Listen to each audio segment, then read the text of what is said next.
Okay, and I'm live here. Okay.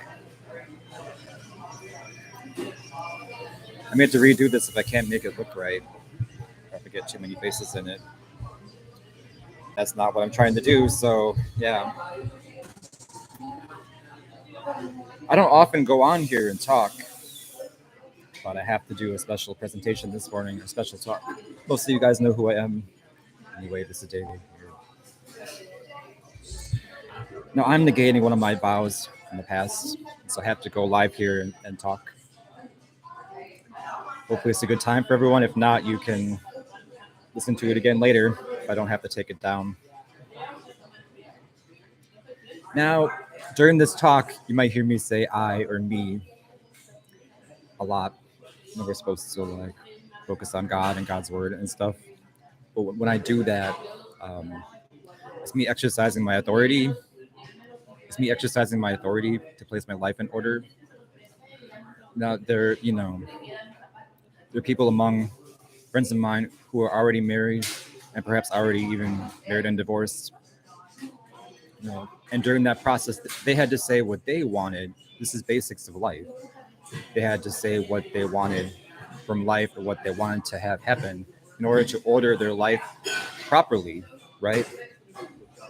Just as God ordered the universe, or set the universe into motion, ordered everything into place.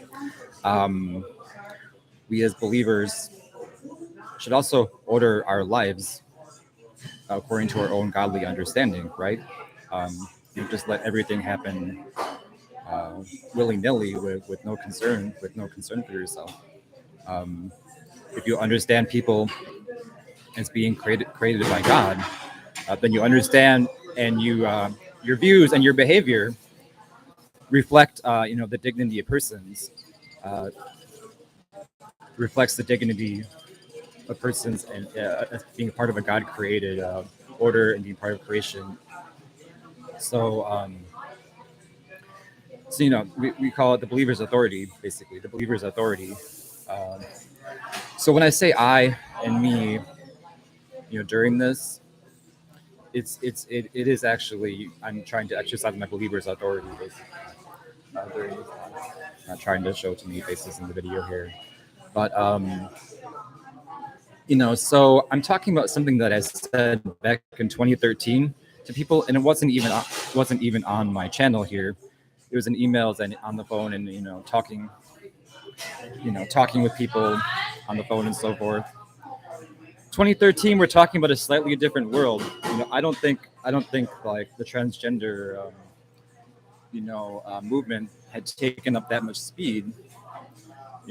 People talked about it lightly, or it was known that some people change genders or whatever, and it's just people did that if they saw fit, or they would change into like if they're men, they would change into women's clothes, and they would just stay that way or whatever. And getting the operation is if you know wanted to go 100%. So I mean, it's purpose of saying I'm not my I am no type of homosexual. I'm not a transgender. I'm not a homosexual. I'm not a gay. I'm not gay. I'm not transgender. I'm not a homosexual. So being a man, I didn't become a man from switching over. I'm not a trans man. I'm a cisgender male. I'm a cisgender man. Okay, I'm straight. So that's the way it is. But my words said in haste, or the thing that I said, that is a not wanted thing by me that I had said, was said in haste and sarcastically or whatever, or was toying with ideas because you know um, my life was on the verge of something different, or I was leaving my job and venturing into different territory or whatever.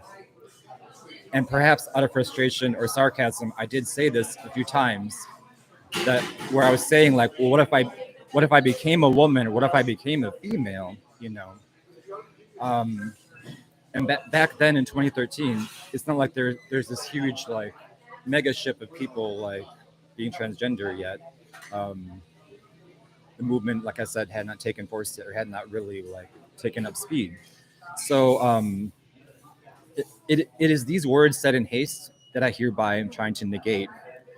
And was only said to like a handful of people, a close friend of mine here and there. But, and during this broadcast this morning, I had hoped to reach Dan out there. Um, former friend Dan is hard to reach for me, so I have to probably go on here to ever reach Dan, so that Dan knows I'm trying to negate what it is that I said. So um, basically, if I can just sum it up, if it is that it is thought, if it is that it is thought that I was trying to change genders, it is not. I'm negating whatever it is that I said that would, give that impression. So it is not that I am changing. I am going to remain a man. If it was that I was going to do that or whatever, I would have maintained the same preference, because your your gender identity is different from your orientation. So if I had switched over to being a woman, I still would have preferred women that would make me a lesbian, right? So, the idea of changing genders was not from being a closet homosexual. It was from what it was. Okay, some things I've learned are for the preaching of the gospel, or it is for the furtherance of God's kingdom, as I say. That someone could change genders for the preaching of the gospel, that's news. That's news to me. But now, I'm realizing that that could be the fact of the matter, because some people, you have to break down the gender barrier, or you have to make gender not a matter of concern to get it through their mind what you're trying to say. Or if you get gender out of the way, they're easier to reach with the gospel message, and that's something that I've uncovered here. And so, um, you know, let me just pause a second. It's saying a lot. So this whole original idea, the thing that I said in haste. I'm getting a lot of background noise.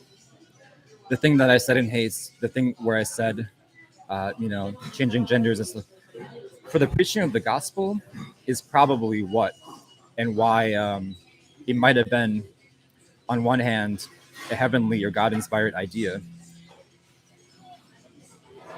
It might have been an inspired idea, um, but I thought of it as something said in haste, where I now have to negate this, because I can't. It can't be lived out. Really, it cannot really be lived out. If what I wanted for myself was like a Susie homemaker wife and just normalcy, my aims are just normal. I don't have a thing that's like that outlandish to really try to fulfill. I have just normal aims. You see. Um, Another thing about the whole thing is that if when a person suddenly perceives the magnitude of God, and God is infinite, and you realize how much we're all just pesky ants in God's sight. We're all just little insects. Um, Such a thing is not really. You would think of it as less of that much of a concern, really. And if you see the seriousness of afterlife concerns, makes such a thing like not that big of a deal to do. Over one has to exercise one's believer's authority in order to order one's life in the right capacity level. So that's what I'm trying to say. Okay, but not to brag anything, but like I said, I was trying to reach Dan as well. I was trying to reach Dan also with this. That I had written a song in my youth, and uh, I've never really understood fully what I was saying until now. That's kind of silly, right? But my song Half Past Noon, my song how nervous to talk about it. My song, which is called Half Past Noon, is about this problem. Okay, it's about this problem. Uh, I wrote it like when I was in high school in the '90s. Um, Perhaps perceiving like the future problems as they are somehow. I feel kind of silly trying to explain this, but yeah, Half Past Noon might be about this problem, because it has that line, scratch the answer, scratch the answer. When people like cross things out, or they scratch out like some kind of thing in what they wrote, and now they have not to scratch out the answer or whatever. Um, you received a heavenly answer, or you you can't accept it, or you've been in sin, so you have to scratch out that which is not acceptable or understood. Basically, I really come to realize that some answers from above can sound really gnarly on Earth and too hard to actually like live out. So you know, to err is human, or to speak wrong is human. We all make mistakes. We have like we're the progeny or whatever from the line of Adam. We're born with the wicked sin nature and stuff. So to err is human. It happens. People make mistakes in what they say, or they say something that can't be lived out. Even heavenly inspired ideas might be too gnarly to actually live out. Actually, so but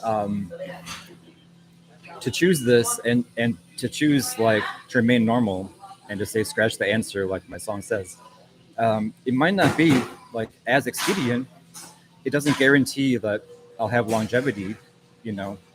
Um, that's and happens to be reflected in verse 2 of the song that I was talking about, half past noon. And so the character in the song is saying, "Watch me die, arms a flailing, sunken hatred wrapped in melee. So, send me far, far."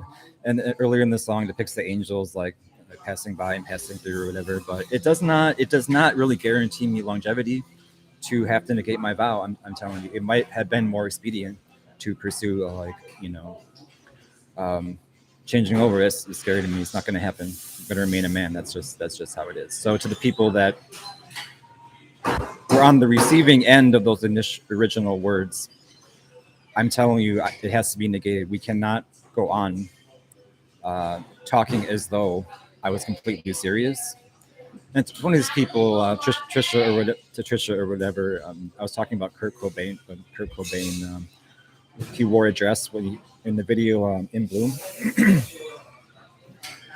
um, I was an impressionable young man when I first saw Cobain wear a dress. Okay, but what? I also have here a previous blog post here. I wrote about this in my blog called "This Is How We Have to Communicate Right Now." So I wrote an article about going against one's word or breaking vows, and a lot of people did not realize that you could actually like break a vow or go against your vow. But it says here, let me try to copy and paste over. Oh, let's see. We copy here and we paste. Let me see if I can put it in chat. Got it. Okay. So I'm gonna put the blog post in chat, and I'll hope to actually put that in the description box as well, so people can read what I said. But you can, to a certain degree, break your vow. Hold on a second. I'm gonna clear my throat. I'm sorry. So I started here in this blog post, inherent in the problem having to do with breaking a vow that one has previously made from a biblical point of view, is the classic distinction between law and grace, which is talked about in the great writings of Paul.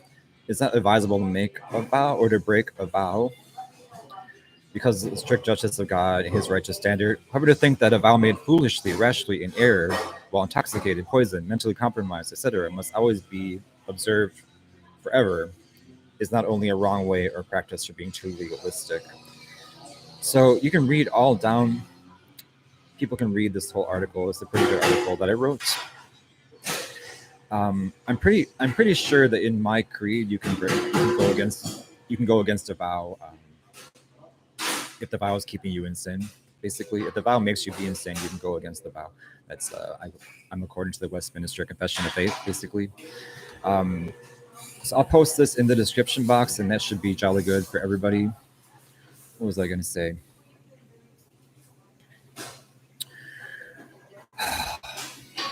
Give me a second to pause here so I can think of what I was going to say next or whatever. Yeah, we us humans are not perfect, but we're made in God's image. Oh yeah. In my camp, we also believe there's two wills in God. There's God's perfect will, or there's God's sovereign will and His moral wishes for us. So I'm not of the belief that people always have to be perfectly. It's too hard to say. because you're not supposed to be like living a lifestyle of sin. That's all. But it let's just say if I thought that I have to be perfectly within God's perfect absolute wishes, I would now have to change genders and become a female, since it is that I once only said it as in haste once or whatever. No, we have the authority to order our lives like we said and put things in order. That's not really how it is. So give me a second here. Give me a second here. Yeah, I mentioned what is it? The Day of Atonement, Feast of Yom Kippur, Kol Nidre in this article here. But was there something else I was going to mention? Was there something else I was going to mention? I didn't hear any. I wanted to broadcast outside, but there's this construction noise and stuff going on. They're like jackhammering and cutting up the asphalt out there all of a sudden. So I would have been out on the patio doing this. I didn't want to have to do it inside. But I figure like if if I have to negate a vow or say something this good, who cares if people happen to hear what I'm saying? I would love it if everyone heard what I was saying, and they just passed the word along somehow, and everything's cool.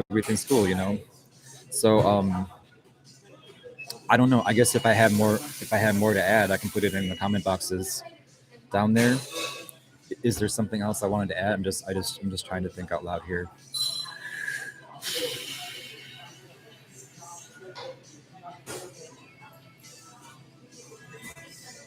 No, I would just pray that this reaches the people that I wrote to, or the people that were wondering about that. So the thing is, I'll remain. I have normal aims, like I said. I'm a guy. I'm a guy. I'm just a guy. It was stuff that I said like in vain or in haste, from my point of view. Well, that's the thing. Like that's another thing. A lot of stuff that this is my personal life that I might view it that perhaps I was even mentally compromised, only to get to heaven someday and realize that the words that I was saying were perfectly divinely inspired, and it sounds too gnarly for like being down here on the soil level. So okay, man, I'm just thanks to everyone for listening. I'm gonna go off here seriously.